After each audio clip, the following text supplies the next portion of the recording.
All right, we're recording. Okay. Take it So, away. okay, you're gonna go through names. Okay. So hey everyone.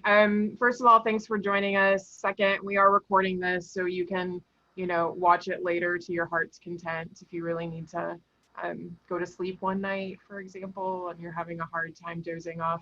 Um, and three, we're doing this training because we've seen it as a persistent need expressed by supervisors. But I do want to throw some caveats out there. One, we reached out to other states, other adult ed state offices to see if they're doing these kinds of training, and the answer is no, or at least they're not willing to share what they've been doing. We reached out around the colleges to see what kind of budgeting and goal setting training has been happening, like if you get um, promoted to be a dean, for example, of a department, and you're suddenly running a budget. And that training doesn't exist either. While there is a lot of training for nonprofit management and budgeting, and a lot of training in sort of small business budgeting, this is its own weird little niche. And so we built this. If it is not helpful, or there are other questions or sort of a different direction that you need specifically, please reach out to me, and we will either build that for everyone or work on it one-on-one with you. The point here is to try to help you deal with the budget and the allocations as you have them in the most successful manner possible, so that your students are successful, you're able to work with your staff, and hopefully you have less headaches over the course of the year. Does that feel okay for everyone? Okay.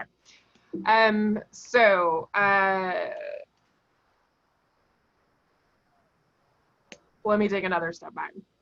We're going to be talking through principles here, and I'm going to give you guys some resources, but then we're going to set up, or you're going to have the ability to set up one-on-ones with us if you want to work individually with us on budgeting. Because, if this were normal times, we would all be in a room.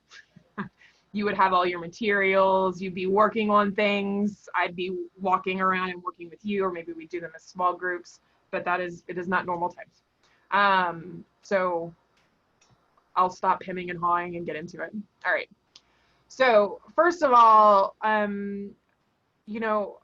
budgeting is a way of expressing your program values and goals in numbers. How many of you, when you hear the word budgeting, kind of start freaking out a little bit internally, and you hate spreadsheets, you hate math?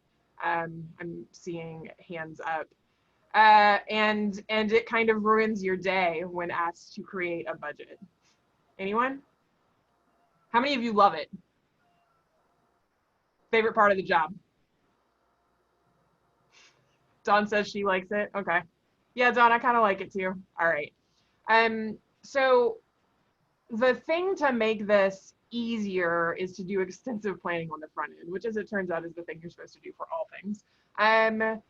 So pillars to keep in mind: obviously your budget must be balanced. I know this is simple, but it always doesn't work out that way. So your budget must be balanced. You have to follow all the legal rules and requirements. So at some point we'll bring Angela in here to talk about supplanting versus supplementing. And your budget must provide a basis for evaluation of your services, your costs, and your accomplishments, right? Like what you are trying to do, what you're trying to accomplish, your outcomes is very tied to how you're prioritizing your money. And so those aren't actually separate exercises. We need to start thinking about things a little more holistically. So in order to plan and prepare, you need to kind of go down two roads. One is you really need to be looking at your spending over time. So your spending from previous fiscal years, reviewing how much you're spending on instruction versus non-instructional costs. Hopefully you're doing that. If you're not, we're going to help you with it. Studying what your budget looks like at the beginning of a fiscal year, and then how many revisions are you having to do? How drastic are those revisions at the end of the fiscal year when you start running into some serious trouble? That's not to say that there shouldn't be revisions, but you know, how good are at you how good at projecting on the front end are you? And if you're not, then there's a little more work and planning that needs to go into the budgeting process. The other thing you need to be looking at is your data and your performance. So what is your performance over previous fiscal years? What is your capacity? So as we talk about growth, growth is great. You know, there are more students we need to be serving, but literally how many seats do you have? If money weren't an issue, given your current classroom structure or online classroom structure, how many students could you serve, right? And I would suppose it's not, you know, 100,000 students or 10,000 students, but what is it? And are you operating at full capacity? And what priorities does your data reveal for the coming year? So for example, if all of your categories of students are performing really well, except for your literacy students, how can you be using your budget to prioritize better instruction for literacy students in the coming fiscal year? So we stole some of this from Delta, so thank you, Vicki and Dusty, but we've put together a bit of a checklist of things that you need to be doing on the regular. Now, this isn't exhaustive. There may be things that y'all are doing that we don't have on this list, but you as a supervisor or your team should be going through Table 4 weekly. Should be running attendance, should be looking at programs and gains, should be looking at measurable skill gains or prospects that are coming into your program. Monthly, you need to be looking at the HiSET examinee information, looking at discrepancies.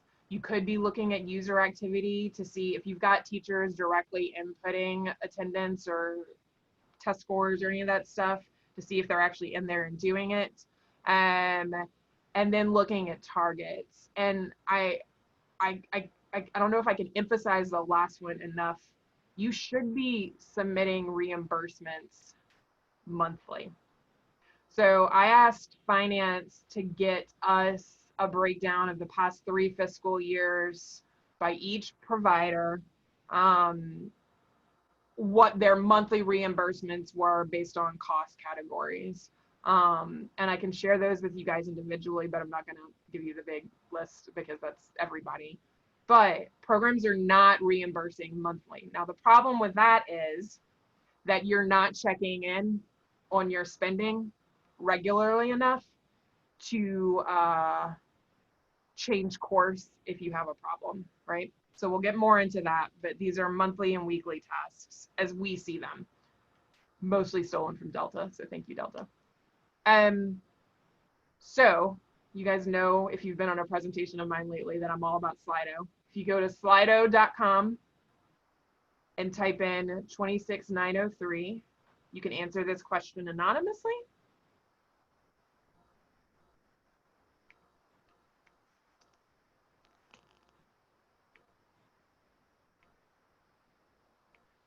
$26,903. And you can type in your answer. But what other data or reports should we be checking regularly?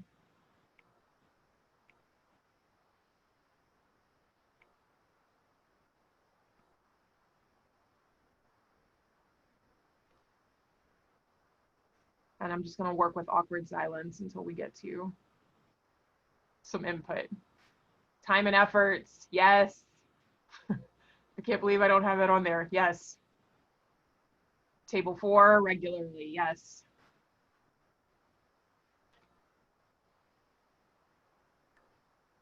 Again, you can interact at slido.com. 26903 is the code. Cool. Staff timesheets. Is the data entered on time? Excellent. Payroll and purchase orders. 4 versus 4B, absolutely, because 4 is all students who are 12+ hours, and 4B is those who have post-tested. 1 hour versus 12 hours versus PT hours. I don't know what PT hours means. I should know that, but I don't. Is table 7 entered correctly? I always forgot that. Always. Last day of attendance, absolutely. Programming gains, yeah, it's really easy to check in on programming gains regularly.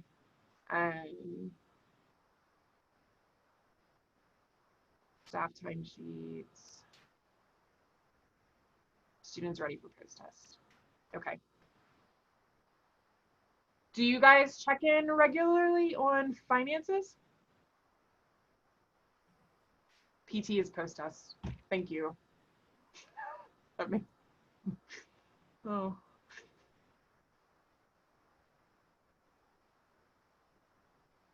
Discrepancy reports. Okay, good. This should be making Sheila feel happy. Pop status. Oh, cool.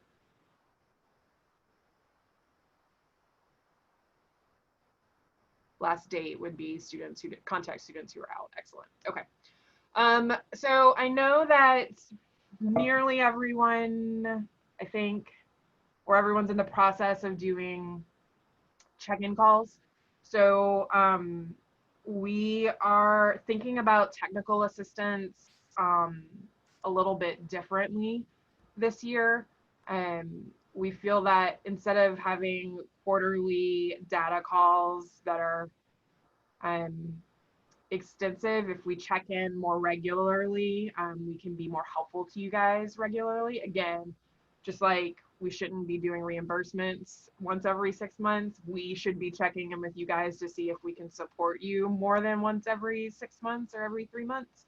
And so part of that is I built a new sort of data dashboard, which we'll try to get automated, but I was trying to come up with what are the things that we measure, that we value, that I can put on one piece of paper and make some graphs so that it's a visual check-in regularly. And so what that meant for me was, you know, the 1 hour, 12 hours intake only comparison, right? Which is chart 1 on this dashboard. Chart 2 is the number of students who earned a high school equivalency, the number of students who earned a credential, and by that I mean an IBC, and the number of students who are enrolled in post-secondary, which we currently don't really have on our report easily that we can pull, but we are working on that, right? So that sort of transition goals, like we want them to make measurable skill gains, but we want them to transition to what's next, okay? And then when looking at progression, what I was interested in is, you know, I definitely care about the individual EFLs, you know, so like, you know, how are ESL2 students doing versus ESL3? But I think if we look at this in bigger categories for our ABE population, for our ASC population, and for our ESL population, what number of those students have 12 hours? What number of those students are enrolled in integrated education and training programs? What number of those students are distance learning students, which by definition is more than 50% of their hours are distance learning? What number are post-tested, then percentages? What number have measurable skill gains? And then what's their total attendance and average attendance, right? And then comparing that to the previous fiscal year. This made sense to me as sort of a temperature check for how programs are doing. Now, in this example, this is the entirety of the state based on current, current fiscal year. There's not much data in, but I know that you've been asked in your technical assistance calls, but I would like to ask now too, does this feel right? Are the things that are on here things that we collectively value and want to talk about regularly?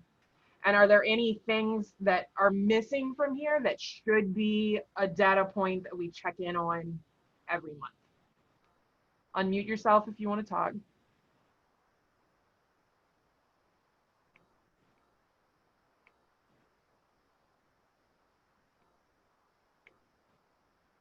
Or you can chat in the chat box. Maybe not every time, but this is data, but should budget components be in there? Yeah, so like maybe what are you thinking? Like what would be helpful, I guess is my question. Like what percentage have you gone through of your budget, you know, or kind of like you're inching too far, you're on pace? What would be helpful to you guys? I know, this is Tamika. One of the things my board asked me to do, and we're smaller, so we do everything in-house, is provide a monthly update of what we've spent down on our grants. And if we haven't, they just kind of want to know what if I know what my plan is for spending. You know, like some people look at it and think you need to spend the exact same amount every month, and I don't. Right. And sometimes I do. So just explaining that rationale to somebody else so that they can help me think through the spending process and think about where I might be about to get in trouble. Yeah. Yeah, no, that's good. We could definitely do that. There may be some amount of lag, but just like there is with the data, you know, so if invoices are due on the 15th, perhaps by the 30th, we could do a financial dashboard. This is Marilyn. I like the idea of analyzing the percentages spent. We usually do that every month to make sure that we haven't spent 90% and we're only in February. Right. Okay. That's one thing. One of the other things that might be helpful to people that we kind of talk about is an age distribution, because if you have a real high percentage of those younger people, you may want to do some planning in a different way. And that kind of edges over on the curriculum end and instructional end as opposed to the money end. Yeah, I agree. I didn't even think about sort of demographics information on this. I was purely thinking performance, but it's helpful for an original analysis. It may not need to be discussed every month, but initially to analyze who you're really serving demographically gives some context to what you're doing. Yeah, I mean, and this is going beyond my spreadsheet skills, but I also wonder, I mean, it may be helpful monthly just from a recruitment basis, right? So like if you are recruiting an outsized amount of 16, 17-year-olds and you're like, okay, well, we need to get some grown folks in here, that might be helpful. Yeah. I also, wondering if student population by zip code may be helpful, or like percentage by zip code. Yeah, for your larger schools, for your larger programs, possibly, yeah. Possibly, right. Maybe not helpful for everyone, but you know, if there are pockets or places where we're not reaching people, that may be something to think about too. Okay.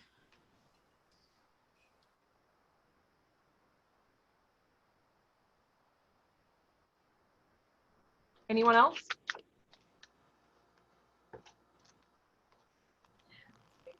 Hey, what about, and maybe it's here and I'm not seeing it, attendance hours, like sort of a month to month?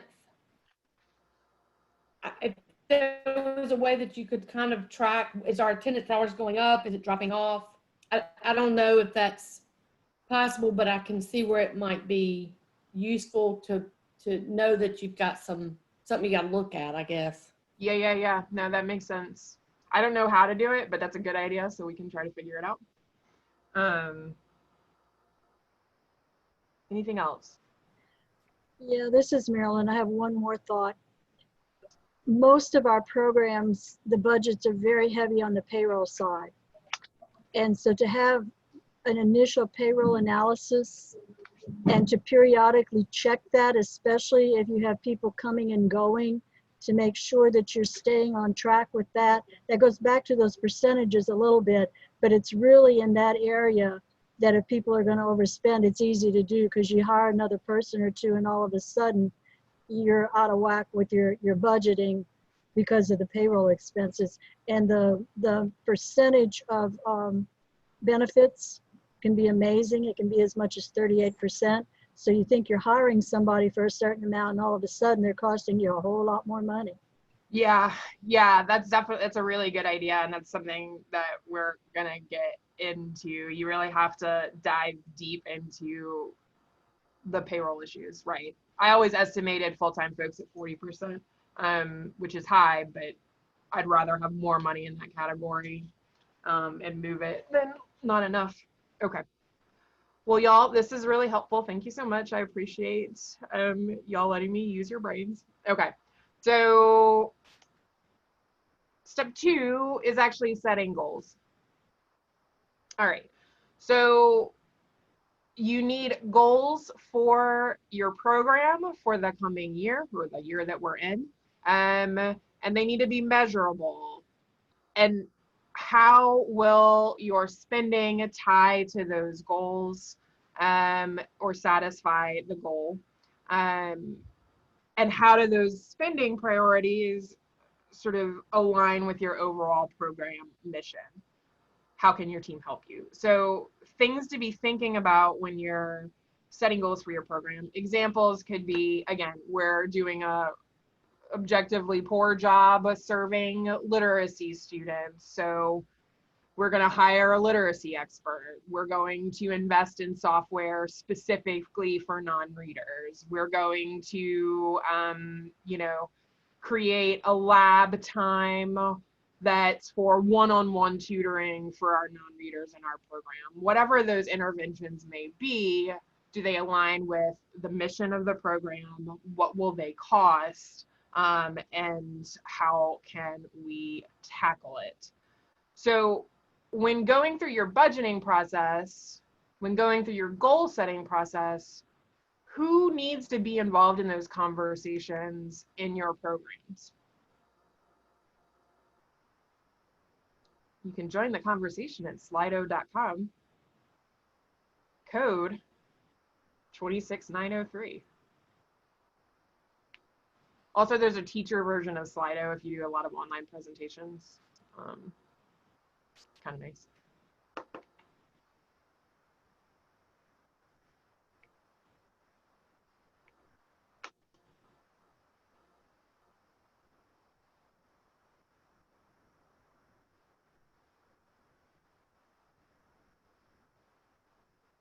Ideally, the college would be involved. That is a really good observation. Yeah, I mean, whether or not you'll have the college involved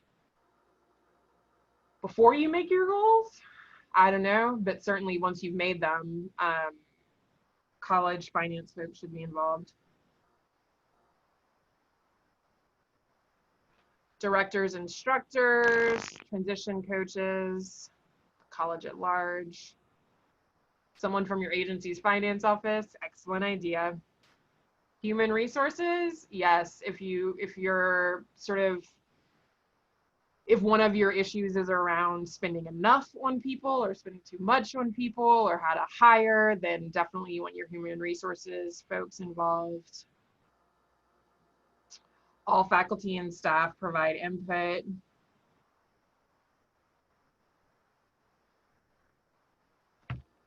Yeah. I don't know about you guys, but I had a tendency, certainly in my earlier days of being a program director, of almost like hoarding the budgeting process. I think I was so nervous about what I was doing, like I didn't want to talk about it with everyone. The thing is, then, your program stuff, I mean, they don't necessarily need to know all details, but they also, there's no transparency as to how the money is being spent. It's just like, we have money or we don't have money. And so having more honest conversations about what your challenges are, and what you're trying to accomplish could be helpful. Okay, I would also add to this, we don't need to be involved in this process. It's not really our business, but you are welcome to check in with Angela or me or anyone on our team that you're comfortable with if you want help at any point. And then have you guys set goals for your programs for the year? I don't necessarily mean numerical goals. I mean, you can put those if you want, but have you looked at your previous year's data and do you have instructional goals or administrative goals or efficiency goals or growth goals? This is anonymous, so if you have one, please put it.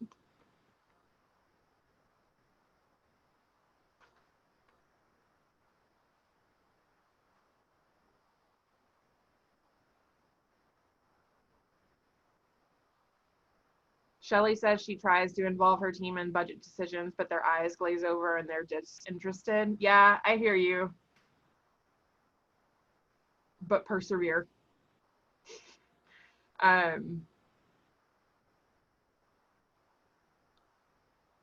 It's important for them to understand. Okay, cool. So increase the number served by 2% minimum.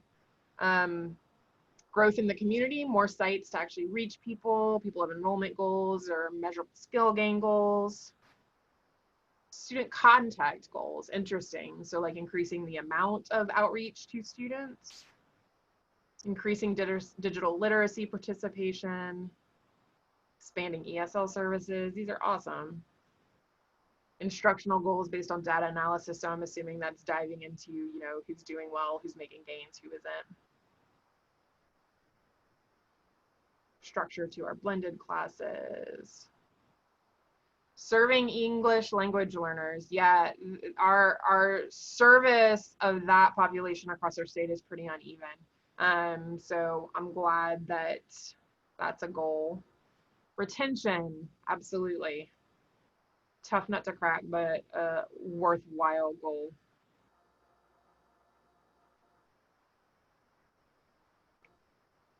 Okay. And then when you look at your list of goals and priorities, what is keeping your program from reaching it now? So I think a lot of times, let me take a step back. Our funding situation is hugely problematic. The fact that we do not receive increase in funding for serving more students from either the state or the feds is a problem. And we can grow and grow and grow, but we still have the same amount of money or slightly less money. And so everybody's just going to get less, right? So that is a huge problem. I don't discount that. But sometimes we're not reaching goals or priorities, not because of money, but because of other things. There are other things that we can be doing to work on those goals. So it could be increased in efficiency. It could be that our processes take too much human time, and that time could be used in other ways. It could be that we have site licenses that students don't use, and so do we need to be spending money on those things? So, you know, there are lots of ways to look at these issues. You should be brainstorming ideas that fill the gap between the goal and its realization, and is it just budget? Okay. Step 3 is cost analysis, and this is where Marilyn's sort of point around doing a payroll analysis is really important. You know, when looking at what your costs are, you need to be thinking about all the ingredients that go into running your program. So personnel obviously is going to be your biggest cost, or it definitely should be. That's teachers, support staff, you, counselors, mentors, coaches, whatever exists within your program structure. Facilities, if you have to pay for that. Hopefully you're not having to pay for that. Classrooms, computer labs, shared spaces, equipment and materials. So the purchase of computers and devices and hotspots, obviously this year is a big deal. But this is a big expense. Other outputs like professional development or project management. And then your input is time from teachers, students, and other staff members, right? And so really digging into and defining what those costs are is important. So to Marilyn's point, when you have full-time staff who have a salary of you know, $40,000, it's relatively easy to estimate what your total cost is if you do a payroll analysis and know what their benefits rate is. So if their benefits rate is 35% of their salary, it's 40,000 times 35%, and you have a good guesstimate as to what that's going to cost over the course of the year. If you have part-time staff, this gets way trickier, and this often gets folks in trouble. And I would assume everybody's got part-time staff because we're not rich. And so you really need to quantify and break down what it is you're paying folks to do. So, for example, if you have someone teaching a class part-time that is 6 hours a week, okay, 6 hours a week times whatever their hourly rate is. You should also quantify how much time are you going to pay them for planning. So if it's 1 hour of planning for every 6 hours a week, then that's 7 hours a week times hourly rate.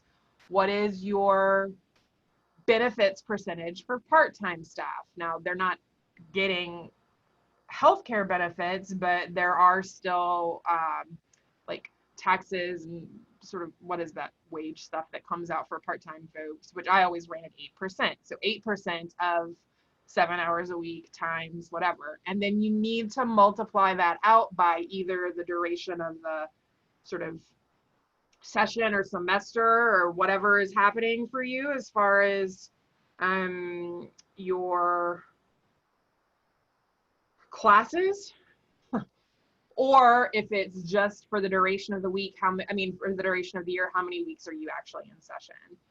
All of this math is necessary on the front end, because otherwise you're sort of staring into a black hole where money just keeps running into it and you don't really have a grasp on why or how much or how you want to pace yourself over the course of the year. I'm going to breathe for a second. Any thoughts on that?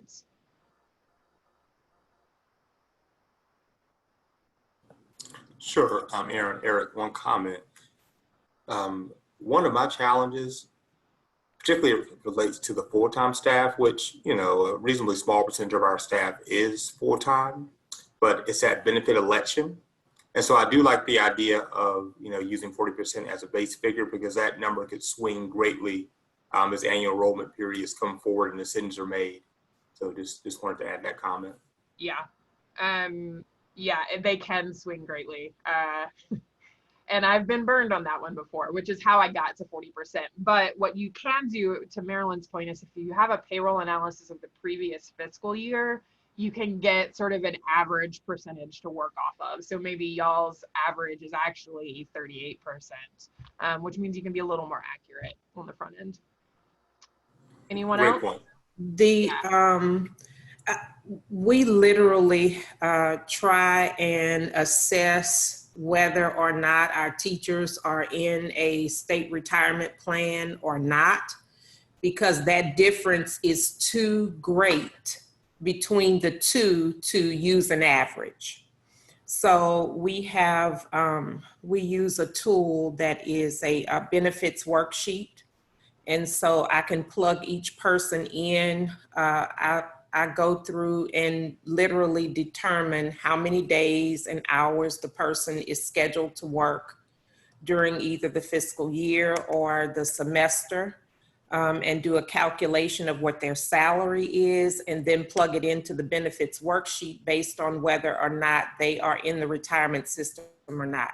And sometimes we think we're hiring a part-time person, but they're really costing us the same as a full-time person because they are vested in the retirement system, or they retired and they're coming back to work with us part-time, because this is one of the things that retirees can do. They can come back to work in an adult education program. So, you know, we have to try to do a lot on the front end. Otherwise, you know, you'll wind up in the third quarter with all these benefits that you think you're spending and you haven't spent them, and then you don't have enough time left to spend them. So, you know, it takes a lot of work on the front end, and then kind of watching that as you go along, because another thing is, for example, the health benefits. So you have to budget for them, but it doesn't mean that the employee is going to use them. So if they don't use them, then by the third quarter, I'm looking at that and realizing, hey, this, I've allocated $6,000 a person for this person who is full-time, and they're obviously not using the benefits because my benefits category is not decreasing like it should. Right. So then I can reallocate those funds to something else to try and make sure that we get to expend them. Sure. Is that benefits calculator something that is a EBR thing, or is it something that you could share? We could. It should be something that everybody could use for the teacher's retirement, for people that they have in teacher's retirement, because that's the same for all of the employers. Okay. I don't know if all employers use the same percentage for people who are part-time who have deferred comp type benefits instead of a retirement system benefit. Okay. Well, if you have that calculator, could you send it to either me or Angela, and we'll figure out if it's something that's applicable Sure. to others, or look for something that would be helpful. That's awesome, Dawn. Thank you. Those are good points. I don't have a lot of experience of hiring retirees, and so that was not in my list of issues, but that's helpful to know. Anyone else? Yeah, this is Marilyn again. I would cultivate a really nice working relationship with whoever your grant accountant is, your grant manager, and see if they wouldn't help do some of that. The district here actually does payroll projections, so I get a report. And that might be that kind of is helpful anyhow. That way it's kind of a shared responsibility even to manage all of that. Yeah, I agree. And, I don't know if you have recommendations on how you forge that good. Was it like baking? Was it coffee? Chocolate. Was it just being a nice person? Chocolate. Chocolate. Okay. I don't know, but you need to know who your accountant is, and you need to go talk to them and say, look, even if you do it yourself, can you look over this and see if this looks reasonable to you, that kind of thing, and just see if you can't get them to buy into it a little bit. Again, I didn't realize this, but I guess I better go give some more chocolate to my accountant because she does that for me.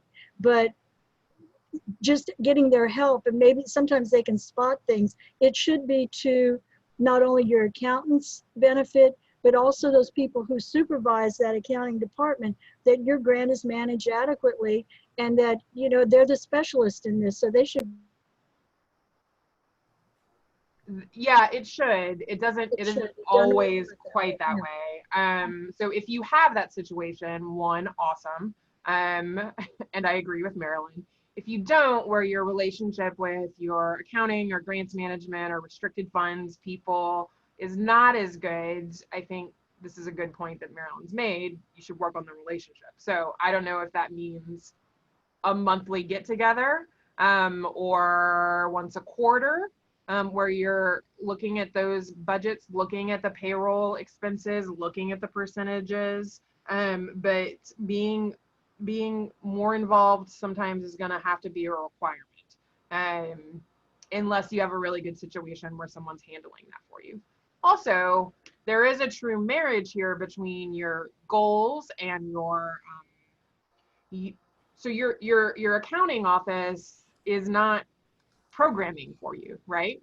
And so you have to be able to bridge the divide between this is what I want to do programmatically and this is how to get there financially. So either you need to speak both languages, or you need to have a translator so that the two of you can talk, or you need to get your accounting people way more involved in what you're doing, right? Erin, I have a Tamika way that I do it if you have time for me to share. I love the Tamika way, absolutely. So I like spreadsheets. So one of the things that I normally do is I'll make one spreadsheet that has the number of people served at each site. And then I will put in the total number for allocation either from the previous year and the current year and just let it spit out how much I should be allocating to each program. And then I work backwards from there. So Oh, that's cool. if a program is making all of their goals and doing exactly what they need to do, I look and see, well, for that area, if they already have what they need at that site, for my sites that are struggling a little bit, what extra do they need? So sometimes I've added an extra support person, or I've added computers. I just move everything around. So the percentage isn't the final way that I do the budget, But a but starting point. it's a start. And then the other thing, because sometimes you get staff who complain that other sites have this and we don't have that, I'll also show them how we divide up the funds so that everyone understands that they're getting their fair share, and that if they need something, then we'll negotiate how we can move the money around. Absolutely. That's cool. I like that approach. If you're willing to share either like a blank version of that or something, let me know. That's fine. I can do that. Yeah, because I think others, again, not all solutions are good for everyone, but we want to get tools out there for you guys to be able to use. So that's a really cool way of approaching it. And I also have some spreadsheets that I made a long time ago from when we were doing it by hand, and that Ton helped me with to help me track stuff. And then I keep my percentages and countdowns on a spreadsheet, and it's not that hard. It maybe takes 15 extra minutes a month to do it. Yeah, I have something similar that I was going to share with you guys. Okay. Because while we all love e-grants, sometimes you need to, I saw the faces, sometimes you need to do stuff on a spreadsheet, because we love spreadsheets more. Okay. You guys are so awesome. Implementing the budget. So your goals in your budget are your roadmap, for creating the framework and the direction through which you're going to make decisions. If you have a budget and you know that you have these goals and they don't fit into the budget that you have, that's your way of knowing, yes, we need to be going out after additional funds. Again, I would love for us to live in a universe where that's not necessary, but that's not our situation currently in Adult Ed Louisiana. So if you know we have to build out ESL services in this region because they don't exist, and we need to specifically target learners who have degrees in their home country, just making stuff up, and you don't have the funds for it, that's the perfect thing to then take to a funder, philanthropy, business and industry. You've done the budget, you know where your gap is, you can articulate, this is what I need, this is what it's going to cost, versus I just need more money for regular services, right? Which is true, but it's not a concrete ask, okay? Aligning, to Tamika's point, your resources with opportunities or requests within your sites, providing a framework for monitoring performance. So you've been given this allocation and the particular site, but you guys aren't performing up to scratch, and then effectiveness and commitment, again, through the budgeting process. And then step 5 is just step 5 is ensuring its sustainability. So you need to be going through this new budgeting process at the beginning of every fiscal year. You should be doing monthly invoices, which means for some of you, you're going to have a conversation with your finance folks. Now, I understand at the beginning of the fiscal year, July is tough, especially since we generally weren't getting our allocations until a couple months into the fiscal year. So maybe you do July and August at the same time. But the thing about monthly invoices is it's going to give you that view into how you're spending. And if you don't do an invoice until January, that's way too late, because you could be incredibly off course. It's happened. It's not good. And the adjustment that you're going to have to make will be way more painful than it needs to be. Okay. So do monthly invoices. Angela is working through some processes where we'll be notifying you guys about monthly invoices, not because we want to give you trouble, but because we want to make sure that you're good for the course of the year and that you don't have any unpleasant surprises as we go along. And then at mid-year, you should be taking a deep dive back into your budget. So are you overspending in some categories? Are you underspending in others? You should do budget revisions then for the next 6 months. Are there vacancies in your staff and faculty positions that either you need to fill or you need to move those dollars to something else? Are you using seats or using products that you've purchased or subscriptions that you've purchased? Can you renegotiate those things? Whatever it may be, mid-year is the time to do it. All right, I'm gonna take a breath. So to Tamika's point about using a spreadsheet, I built something that can be helpful. It is not a requirement for anyone. I'm happy to share it with anyone and tailor it to your program. But it's a spreadsheet that will take all of your allocations and your individual program budgets and tie it together and give you some information. So this is a mock-up with all of the different grant types that are possible. If you want one for your program, please let me know at the end of this that you do. So here I've got all the different grant types. And for the majority of them, I have no dollars in them because I didn't feel like making up pretend budgets. All of these are in e-grants, okay? So these should align to what you're putting in e-grants when you do it monthly. And then for each of those, there is a budget worksheet. So in this, these categories are the same that are in e-grants. You would put your total amount allocated for salaries, benefits. If you have a particular fund code at your institution, I always put it there. Start date, end date of the funds. This is specifically for fiscal year 18-19 federal funds, okay? So you can put what your budget is here. If you, because federal funds go for, what is it, Angela, 27 months?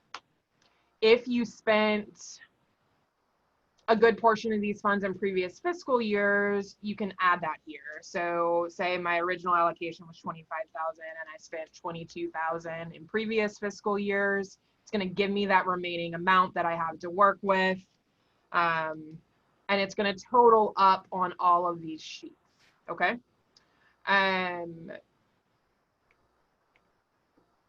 And then every month, what I would do is to put in, just copy verbatim what I'm putting in my invoices. Now that's double work, and I wish that I could just get eGrants to do this for you, but I can't.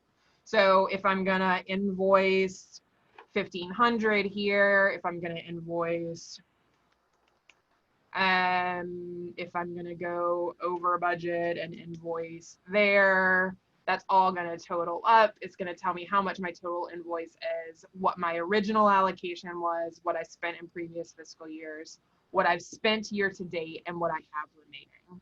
And then that's going to feed into two things. So first of all, I've got a budget summary sheet with every single budget that's listed here that tells me the total of instructional services, the total of administrative services, what I spent in previous fiscal years, what I spent year to date, the remaining amount, and then the percent spent in instructional versus admin, okay?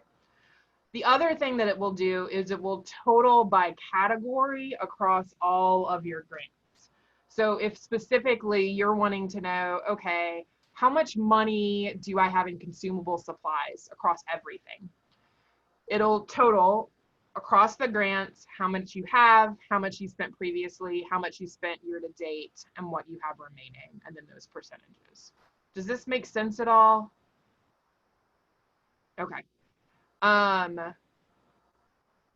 then I've got it for all of your different fund sources. So if you have federal funds, if you have state, well, you should have both federal and state funds. If you have corrections funds, if you have IELCE funds, and if you have leadership funds. Questions, comments, things that would be more helpful here that you're thinking of?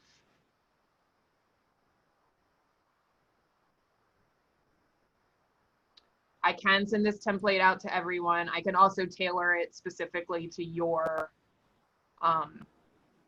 program if that's helpful. This is extremely helpful, Aaron, really. Okay. A lot of work went into it, and it's a great starting point to be able to keep up with things.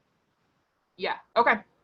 Well, I don't want to, okay, cool. Well, I will send it out. I don't want to push anything out on you guys because you got tons of stuff to do, but I did want to make something that could help you along the way, especially if you don't have Marilyn's relationship with her finance and accounting folks, so that you can be monitoring month by month.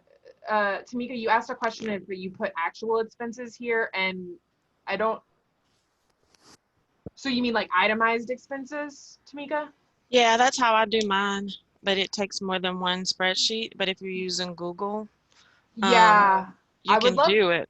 to talk to you about that. It's kind of messy, so we might have to work. I could show you what I have, and then maybe we could come up with Work it something. in. Yeah, it's not as We'll have yeah, a, it's a little disjointed, but that's how I do it, and it all dumps into that, and it's not anywhere near as pretty as yours. oh, okay, well, Andrew will tell you that I spend way too much time thinking about how things are formatted. Cool. Well, Tamika and I will have a summit of the spreadsheets, and it will be awesome, and you will all be jealous because it'll be spreadsheet time. Okay. Well, I will send this to you guys. Before I move on, I do want to say there are a number of programs. Evan wants to join our summit of spreadsheets, Tamika. I don't know. There are a number of you that have 1819 funds left, and that is okay insofar as the funds are allowed to be spent through September 30th. But I am very concerned that programs are not spending older funds first. This seems to be a pattern. And I'm hoping maybe a tool like this could help you realize that you have those funds still sitting there. So if you have $18, $19 in leadership, in federal and IELCE, and federal corrections, those dollars need to be spent, because if you don't spend them, we don't get to hang on to them. They go back to the feds, and that is not good. Just as we would like for you to spend all of your state funds, because it really makes the whole, like, we don't have enough money case feel like just complaining versus being a legitimate concern on our part. So any questions on that?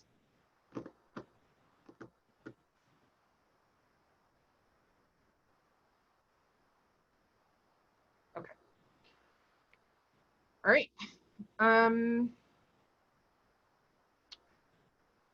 This is Q&A. So if you have a question,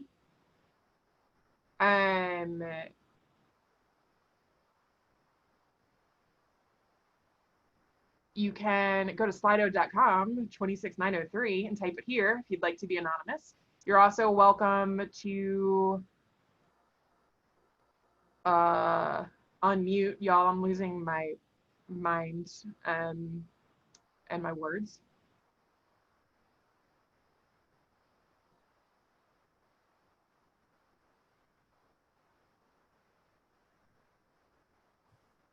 Okay. Then I will continue talking for a little bit. Here's what I want to say. It's Bonnie. Can I ask a question real quick? Absolutely. I have a situation where I have a great relationship with the business office person, so that's awesome. And she does those projections of the spreadsheet. The HR person who is with us currently is resigning and going with LCTCS in a couple of weeks, but her interpretation of the benefits was that if anybody was with us for more than 2 years, part-time or not, then we should be offering them teacher retirement and those kind of things. It was the interpretation of the policy that she understood. And it talked to different people within LCTCS, and they kind of agreed with her. So I'm at a loss of how many hours to schedule people, and then whether to count teacher retirement for them or not if they elect to do so. That doesn't feel accurate to me. I'm gonna ask any of our other supervisors that have dealt with this if that sounds right to them. Her thing was that if we hired them as part-time, it wasn't temporary if they exceeded 2 years of employment with us. But As if part-time they're- employment and temporary employment is not the same thing. Can you, I'm sorry, Bonnie, can you write up your understanding of her understanding of this? Not in Slido, but I can. No, right, I can- no, I know. I can find like an email, back and forth between the two of us Yes. and forward that to you. And let's get to the bottom of that, because that feels wrong to me. I mean, it can be tricky, and I'm not going to remember the number of hours, but like, what is your max of part-time hours per week? Is it 30? Is it 28? You know, is it 1045 over the course of the year? Do you need to average that out over time? I could never get an answer on that. That was I think helpful. 50% or more. So 50% meaning 20 hours or more is what she was saying. Okay. Find the emails. 50% effort or more. 20% or less is 50% or less is part-time. See, they just came out with new guidelines for us and said 25 hours. I had been told previously 30 hours, but now it's no one can work over 25 hours. And I just had to, I've been doing part-time temporary contracts for 4 years, and now I had to do a new form this time. I'm sorry, y'all, I had to step away because that was literally payroll calling about those forms. So Bonnie, I missed part of the question, but I know you're at a college like me, so I Right, did and have to she- redo some of that paperwork. So that's what we were using, temporary part-time, but if Yeah. the instruction was if they were going 20 hours or more, then I would have to be providing them with the option of teacher retirement and or additional benefits. Because originally I was just I hadn't calculating heard that. 8-ish%. Yeah, that was not, Yeah, that part doesn't- didn't come up with us, but we were told 25. that doesn't feel right to me. I mean, the thing is, this is fairly complicated because you're starting to get into benefits. Like if you, Evan's messaging, yeah, it is 1245. That's the number that I couldn't remember, over the course of the year.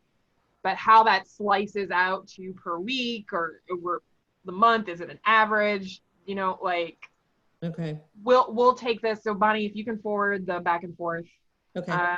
on it to us. If anybody else has stuff on this specifically, questions, please send it to us and we'll try to get some clarity on that to send back out to you guys, because that is a huge barrier to effective planning and budgeting. Right. Erin, what about 12-month contracts versus 10-month or, adjuncts in line with the semesters? I mean, it seems to be that there's a whole bunch of different things out there. There are a lot of options, and my presumption is that unless you're like in Tamika's situation where you are your own organization, you're working at trying to fit within an organization where adult ed isn't the norm. So what I mean by that is, if you're at one of your colleges, your part-time folks teach in a different way than part-time credit instructors teach. And so the categories are just different, right? 9-month and 12-month doesn't necessarily apply, or 10-month, because, programs don't operate in 9 months or 10 months. So whatever. If you're in a school system, your structure is different from K-12 school. So that can be difficult. I know from my own experience, we did full-time folks who were 12-month, and we had part-time adjuncts who were on a session-by-session contract. So not a year-long contract, whatever that session duration was, for those 2 months, that was the duration of that contract, which is a massive pain because of the amount of contracts that are being processed, but turned out to be necessary in calculating hours, and the ability to not continue a contract with someone if they weren't doing a good job.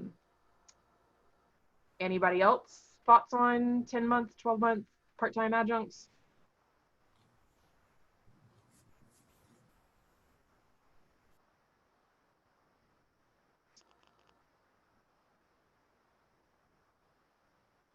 No? Okay, Bonnie. So I'm your girl.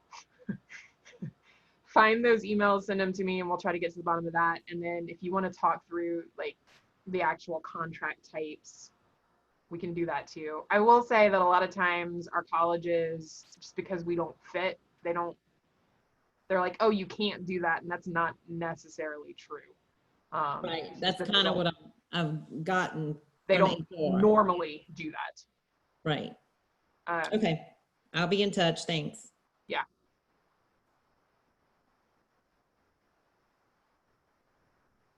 Other questions?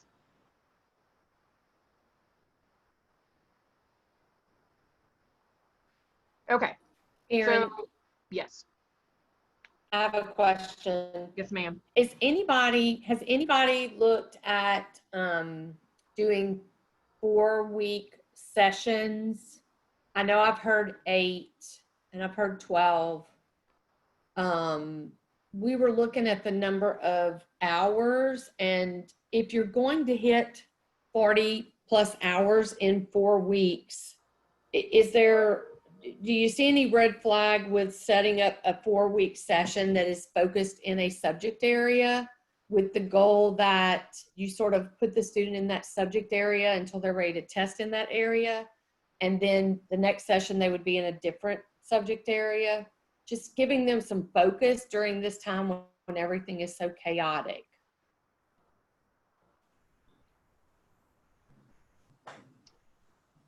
Open that up, folks. Anybody? We've done 4-week fast track classes before. So we do 4 to 6 week sessions, I think. And what we're planning on doing right now on paper is we'll do 2 days. Everyone will get 2 days, and then they'll be working online or doing packet work the other 2. And that's partially because of spacing issues. We want to make sure that we can seat people.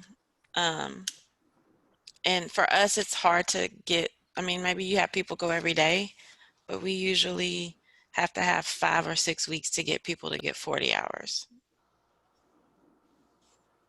Yeah, we did, I think it was last summer, this is Connor, by the way, we did like a HiSET intensive class for students who were they were almost ready to go take their HiSET. But the class started off, I think, with like 25 students, and by the end we maybe had 8, even though it was geared very, very specifically for what they needed. But that also might be because it's summer and people want to be off. Who knows? Well, the instructors want them to meet 4 days a week. And so when I started adding it up, even if they do very little work outside of class, they're definitely going to hit 40 hours. And I just thought it might be, in terms of helping them with their test anxiety and things like that, if it kind of became this regular thing where, you know, we're going to do this and then we're going to test, and then we're going to do this, and we're going to test. And Yeah. it was just a thought that we might try. And I just wondered if anybody, you know, could see any major reasons to not try it, I guess.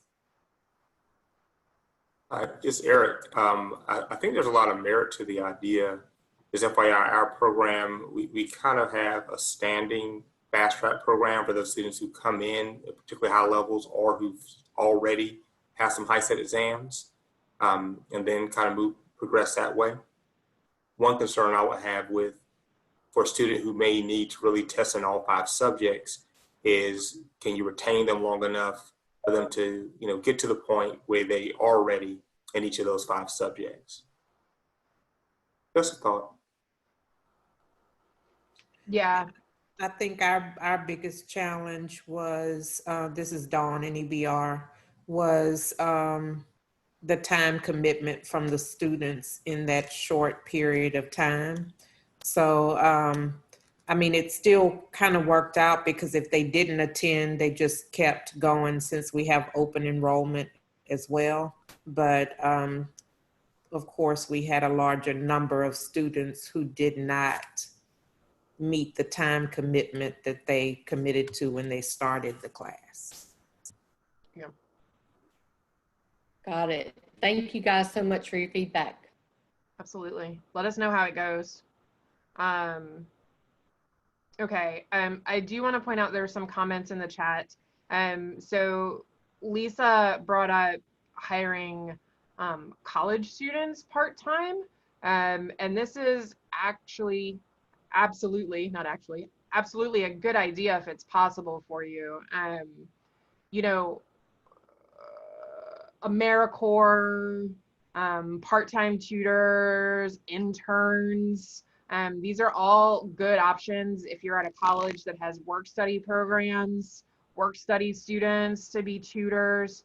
You know, finding different kinds of people to come into your programs, one, broadens the amount of people that are interested in adult ed, and two, you can get some young, untrained but young and excited energy working in your programs. And you know, I started at Delgado as an AmeriCorps member, and then I love adult ed. So you know, you could just have someone who's really annoyingly into it that wants to be in it forever.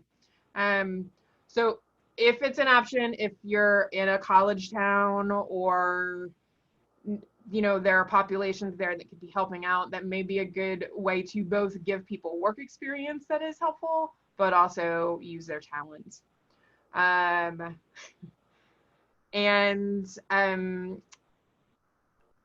Besides that, I do want to say, I will get these versions of spreadsheets out to you guys for you to use as you would like.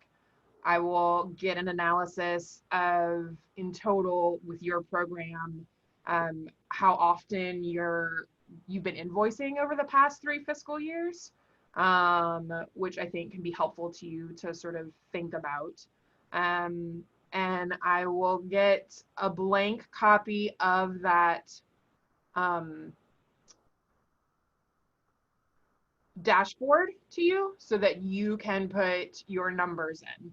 And it's got instructions on where you can pull it. So the information that pulls into this comes from the Program and Gains report.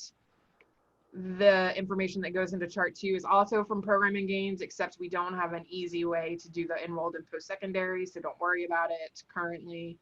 And then the information that pulls into these tables is from a combination of tables 3, tables 4, and tables 4C. So you can find all of that information. If you have a question about it, let me know, but this is a way for you to track and then talk to your programs about it. I have notes about the other things that we would maybe want in dashboards. So Sheila and I will get our heads together and come up with some solutions there. And then, you know, we worked real hard to get allocations out to you earlier than I can ever remember them coming out. So you have your state funds, you have your federal funds. I know they're not as many funds as anybody would like to have, but what this allows you to do is to budget now for the course of the year. You're not operating 3 months into the year and then you get a budget that you don't like or an allocation that you don't like. So take the time to do it now. If you want to reach out to me or Angela, do so, and we'll set up a meeting. We would love to work with you individually, and we'll be checking back in on your budgets. So questions, now that I've talked for a full hour.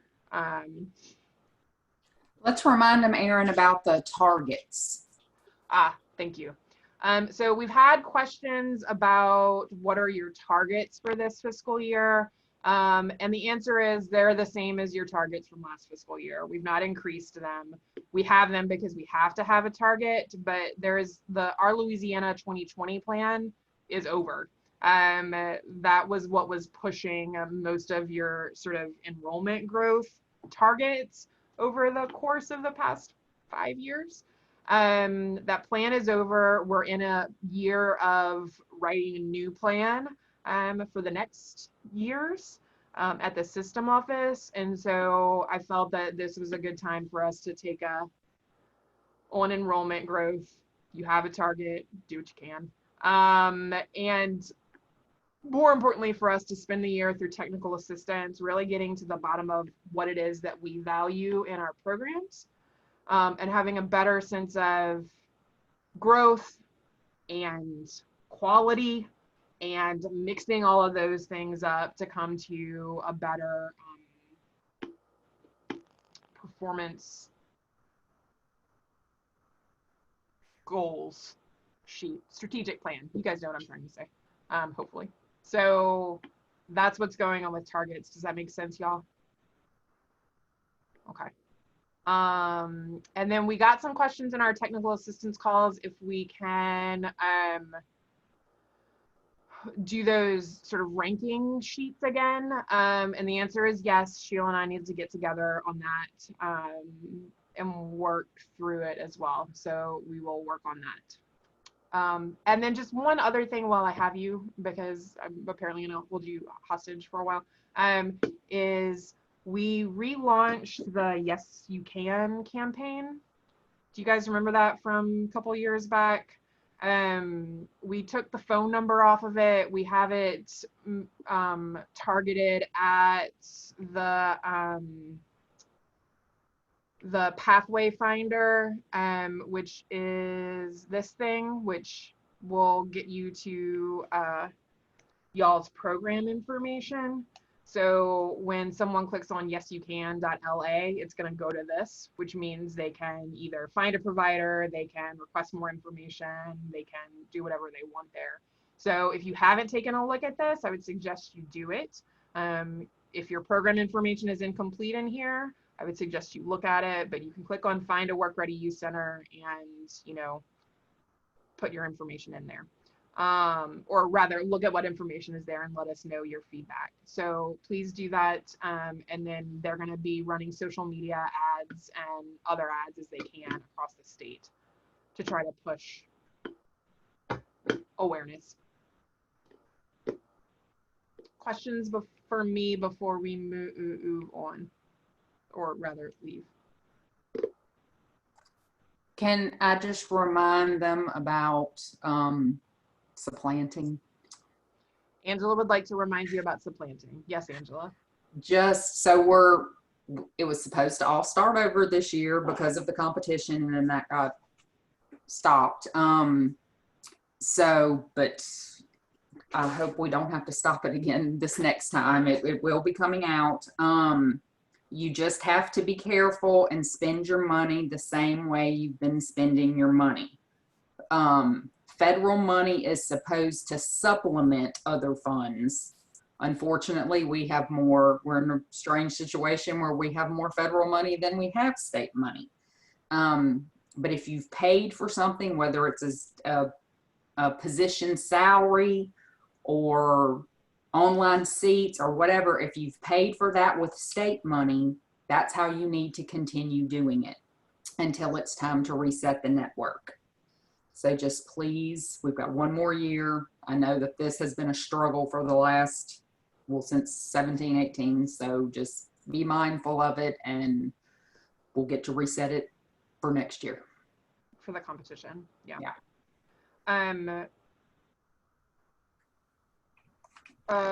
Bonnie, I got your message about the St. Charles sites. I'll look into that. Evan asked, will COVID be factored into the competition for 21, 22? I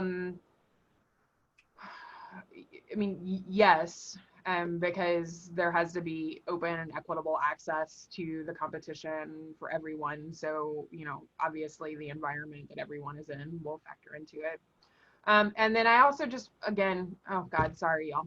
But there have been a lot of questions about the COVID-19 exemption in the database. It expired June 30th. And the reason for the exemption was because when we started the pandemic, when we jumped into this, there was no remote testing option that was really viable. Now, remote testing is still incredibly difficult. And for some students, nigh on impossible. But remote testing does exist. So the exemption is not there. That doesn't mean that we're not trying to work through solutions for alternatives, but currently the exemption isn't there. That said, you should serve students, put them in the database, and try your best to get an assessment on them.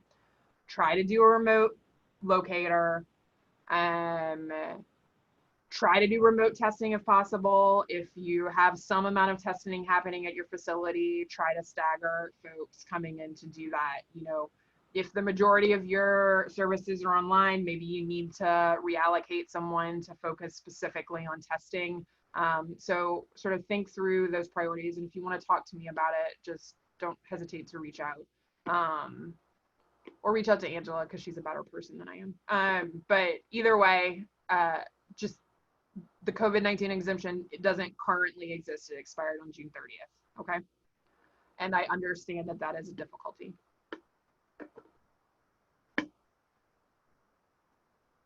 Okay. I really appreciate you taking your time. I know this was a lot less time than we had budgeted for, but honestly, in our heads, we were planning for, like in my head, it was what it would be if we were all in a room together and we had to make you make a budget right then, which we can't do. So start working on your budgets. We'll reach out to you. I'll send you these resources, and y'all have an excellent Wednesday. May it be free of rain and lovely. All right, y'all. Bye. Thank you, Erin. Bye. Thank you. Thank you. Bye, thanks, Erin. Bye, Thank everybody. you. Thanks, Aaron. Thanks, Angela. Thank you.